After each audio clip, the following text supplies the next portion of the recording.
Hello and welcome to Tengi Talks TV and Movies. I'm Tengi and today I wanted to share with you the top 10 things I love about Superstore. You might remember in a recent video I did on my top favorite comfort shows, Superstore was right up near the top because I feel it always gives you such a lovely feeling when you watch it.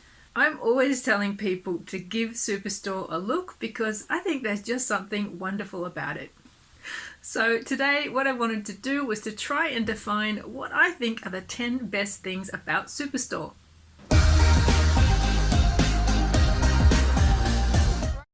Number 10. I just love how inclusive and diverse Superstore is. It's a show where it seems like everyone is included, and I hope that makes it a show that anyone can watch and enjoy. Not only is it an ethnically diverse cast, it's also a cast that embraces gay characters, disabled characters, and it's a show that really celebrates body positivity. Superstore is a show that really celebrates the fuller figure. I think Cheyenne is maybe the only cast member who is conventionally skinny, and I love that Lauren Ash as Dina is really the sex bomb of the show, and who can forget those episodes where she gets into that sexy cop outfit for Halloween. Superstore celebrates real people with real bodies, and you don't see that very often on TV these days. Number 9. It's an ensemble show in which all of the cast members, even the most minor peripheral characters, get a chance to shine. I really love how even the most minor supporting characters in the show are allowed to develop over time in such interesting and eccentric ways. Number 8. It's not a mean-spirited comedy. It's a show that always leaves you feeling good. And how many shows can you say that about? Superstore always leaves you with a lovely, warm, uplifted feeling. And I think this is really clever because when the odd episode comes along that's about something that's more serious or even upsetting, it has all the more impact. The Amy and Jonah storyline is really at the heart of the series, and I think this is a big part of what gives Superstore such a lovely, warm quality. And Glenn, as the store manager, presides over the whole show like an adorable puppy dog. I think Glenn is a big part of what gives the show such warmth. But I think it's also because Superstore is very much a show about friendships. It's about those friendships, the relationships you make at work to make your job more tolerable. Number 7. Superstore is like Are You Being Served the Next Generation? I really love the classic British comedy series Are You Being Served, which was very much a product of its time, like all comedy shows are. What I love about Superstore is it takes the same premise as Are You Being Served? It's a comedy set in a department store about the workers and management, but it updates it into today, and the ways in which it updates it are such a big part of the strength of the show. So Are You Being Served has the fantastic character Mrs. Slocum, who seems to have an active social life, but can only ever imply things about it through oblique references to her pussy. Whereas Superstore has Dina, who is unapologetically sex positive and whose blunt honesty about her social life is one of her trademark qualities. Likewise, Are You Being Served's Mr. Humphries can only ever hint or imply things about his sexuality and his private life, whereas Superstore has Mateo, who is an openly out and proud gay man. I love that Mateo's sexuality isn't treated as a big deal in the show. But I also love the way his relationships, especially with Jeff, form such a strong part of the storylines of the show. What these two series share, though, is the same very irreverent attitudes towards lampooning corporate culture and hierarchy and the often unjust nature of working for a big company. I would like to think that Mrs. Slocum and Mr. Humphries would fit right in at Cloud 9. And I also think that Miss Brahms would end up being very close friends with Cheyenne, or maybe frenemies. Number 6. I love how the show is not afraid to tackle serious issues, and it does so with such a light touch. Its take on industrial relations in the US is pretty scathing, and the episodes such as the ones where Amy and Cheyenne are denied maternity leave when they really need it, verge on being pretty distressing. Especially the episode where Amy is forced to come back to work only 2 days after having a baby. That one is a really upsetting episode. Likewise, the show does not shy away from highlighting problems with the US healthcare system, such as the episode where Mateo can't afford to get his ear infection treated, and again, the episode where Amy and Dina give birth. Other issues that the show isn't afraid to tackle include workers being punished for trying to unionize, the problems of trying to get by on minimum wage, racism, the problems facing undocumented people, and even gun control. And I have to say, the episode with Mateo and the ice raid, where Mateo is taken away, is one of the most upsetting and poignant episodes in the whole series. It brilliantly humanizes an issue that's so often just presented in terms of policy and statistics. And Superstore really doesn't let up with this storyline and with its attention to this issue, because they keep on bringing it back to this problem of Mateo being undocumented right up until the very end of the series. Number 5, the No Options Club. In the season 2 episode Rebranding, when Amy says to Jonah, "Welcome to the No Options Club. It's a pretty cool club. Most of America is in it." I think so many of us felt seen in that moment. I know I did. I just love how Superstore speaks to people in dead-end jobs like this. Superstore isn't using its characters to make cheap shots about people who work in low-status jobs. It's a show about what it's like to work in one of these jobs where it feels like there's no way up and there's no way out. And I think this is one of the key factors that makes Superstore so relatable for so many of us. Number 4, the ending. I really, really didn't want Superstore to end. But you know, if they had to end it, I think they did an absolutely amazing job of wrapping up all those storylines so beautifully at the end. No spoilers if you haven't seen it yet, but that thing that we all wanted so much to happen, it was just brought together in such a beautiful and believable way. It was really, really touching. And we did get a sense of things being wrapped up in a very satisfying way for pretty much all of the characters. Not many series manage to achieve this and do it in such an uplifting and heartwarming way. I have one very minor qualm about one aspect of the finale, and I'm going to include that in a segment after the end of this video because it does contain a spoiler. But other than that, I thought the ending was perfect. Number 3, Glenn.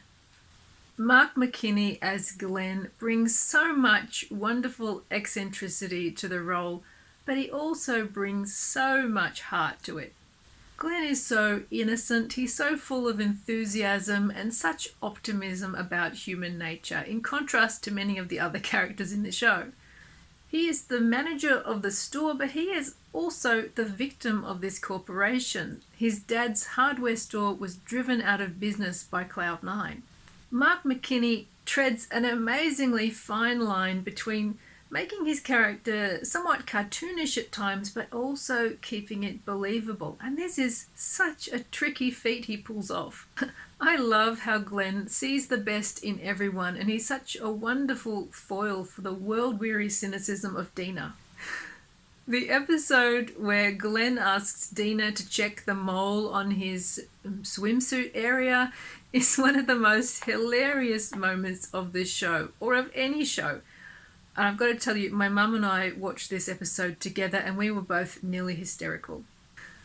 Number 2, Sandra. Kaliko Kauahi as Sandra is the breakout stealth star of Superstore for me. She starts off as a real background character, but her comedy is so great, so understated. She ends up being a real scene stealer. It took me a few viewings to really notice and really appreciate what an incredible performer she is, because she's just so low-key in the way she plays it. I just love Sandra's character, and we so seldom get to see characters like this on TV. She has no self-esteem. She's afraid to even speak loudly enough to be heard. Even in the episode where Cheyenne is giving birth, and she mutters quietly that she's a qualified midwife, but no one hears. I find something so relatable in Sandra's character. But there is another side to Sandra, a much darker side, and I just love this dark side. The genius of Kaliko's performance is those moments when she unleashes that dark side of Sandra. Those moments where she lets loose and absolutely loses it and gets furious are so memorable. And her disturbing confessions, especially the one about her very detailed plot to research how to murder Carol and get away with it, are like a masterclass in underplaying comedy and keeping it real. Even when Sandra's storylines are larger than life, and they often are pretty larger than life stories, Kaliko keeps it so believable. One of the show's most memorable and genuinely shocking moments is when, during the tornado sequence, Sandra knowingly and deliberately closes the door on Carol, leaving her presumably to die. It is played to absolute perfection by Kaliko Kauahi and also by the fantastic Irene White as the psychopathic Carol. And can we just acknowledge Irene White as another standout supporting player? Watch Kaliko Kauahi, watch her carefully and what she's doing throughout the show. Her performance really is incredible, and I would love to see her in her own series. The whole storyline with Sandra, Carol and Jerry is amazing. It's outrageous and at times it's very touching. Number 1, my top favourite thing I love about Superstore, Lauren Ash as Dina. Even if you watch Superstore for no other reason, watch it for Lauren Ash and her comedic genius in the role of Dina. We have never seen a TV character like Dina before, and Lauren Ash really is in a league of her own as a comedy performer. She is a fierce, unapologetically blunt woman who is super confident in her sexuality and in her management skills. Dina is not a people pleaser. She doesn't care at all what people think about her or if they like her or not. This is so rare to see in female characters on TV. It's pretty rare in real life too. What Dina cares most about is doing things in what she considers to be the right way, that is, her way. She doesn't mean to be unkind, it's just that she's totally unfiltered. Dina says the kind of things we all think, but most of us don't dare to say out loud. Lauren Ash really shines in this show, and she emerges as such a great comedy star, even among this stellar cast of fantastically gifted comedy performers. I want to see Lauren Ash in comedy films. I want to see her in her own series. Whatever she wants to do, I am here for it. I want to see more of her amazing talents.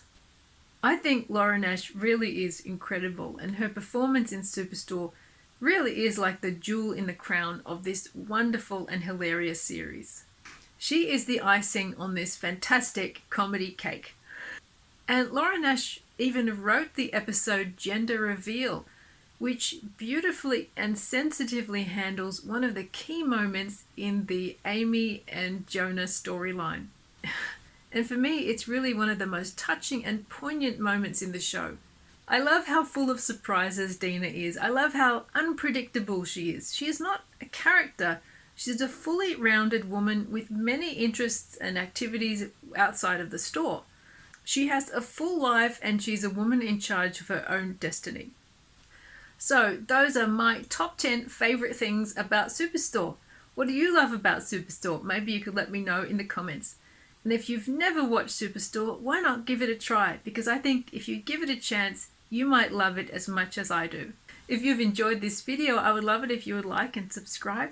Thank you so much for joining me today, and I hope I'll see you next time. But stay tuned, after the outro I'll be sharing my one qualm featuring a spoiler.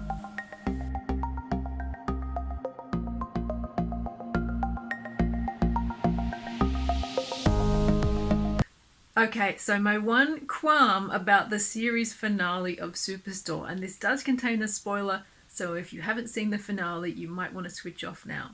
So in the finale, we see Elias revealed to be the foot killer when we see him leaving a dismembered foot on a shelf in the store. And the dismembered feet, of course, are the trademark of the foot killer who's been active throughout the series. Okay, so I like that they gave Elias this moment in the finale, but all throughout the show, I've been convinced that the foot killer was someone else. I had thought that throughout the whole show, they were setting it up that the foot killer was going to be revealed to be Carol. Carol is clearly a complete psychopath. She's amoral, she has no empathy, she manipulates everyone around her for her own ends. She is evil, wonderfully evil. It's always implied that Carol has got a lot of evil plans on the go. It would have been the perfect ending to Carol's character arc if she had been revealed to be the foot killer at the end. But as it is, in the final picnic party scene, we see all the characters, including Carol, there, and Elias is absent, with the implication, I think, being that he's in jail. I was just banking so much on being Carol, and as a result, I've developed this alternative theory. So in my mind, I have decided that it still is Carol who is the foot killer, but what I think she's done is she's manipulated Elias into taking the fall for the crimes. So Elias is caught and goes to jail, and Carol walks free to wreak more havoc. And in a sense, this would be the perfect ending for Carol because it is totally something she would do. And Elias, while he has his quirks, he's in some kind of throuple, I don't see him as the serial killer type, whereas Carol totally is. So that's my one qualm about the ending of Superstore. Maybe if you have thoughts, leave them down below. Thank you so much for watching. I'll see you next time. Bye.